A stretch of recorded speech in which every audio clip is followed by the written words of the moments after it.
So let's pick up where we left off. We got everything gutted, and Andrew discovered the first of many problems.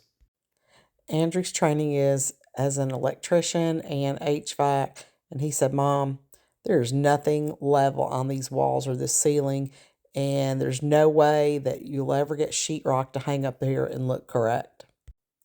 He said that was out of his pay grade and asked if his dad and one of his friends could help solve this problem for us.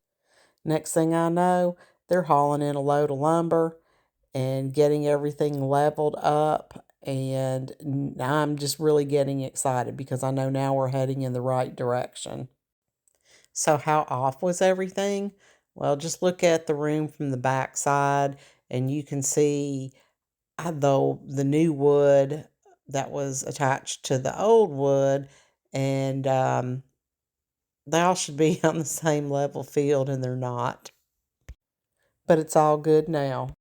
So the next problem was the studs in the walls. It must have been back in the 50s. They didn't own things like tape measures, levels, anything of that nature, because there was not a single wall that was on a 16-inch center, let alone a 23 or 24-inch.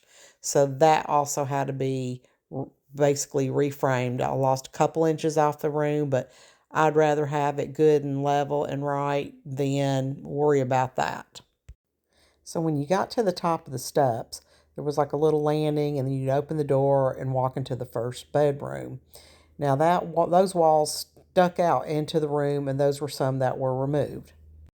Once everything was peeled away, we realized, oh my gosh, the ceiling is actually part of the roof line. Now I'm short, so it wasn't a big deal for me. But these guys are about 6 feet and well over 6 feet tall, so it was an issue.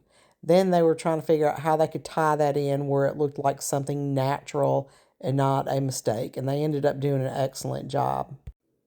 All of this work was done in the winter, so there was no heat and no electricity. So I had extension cords running everywhere so these guys could work. But they did an excellent job, and I'm so proud that I had people who had my back taking care of this. During this time, I decided I was not going to put a bathroom back in there. I was going to make a creative studio out of this space. So here I am a couple months in after demoing and just trying to decide what we're going to do. Got the sawdust cleaned up. The walls are good and level. So now I know that sheetrock is going to hang up properly.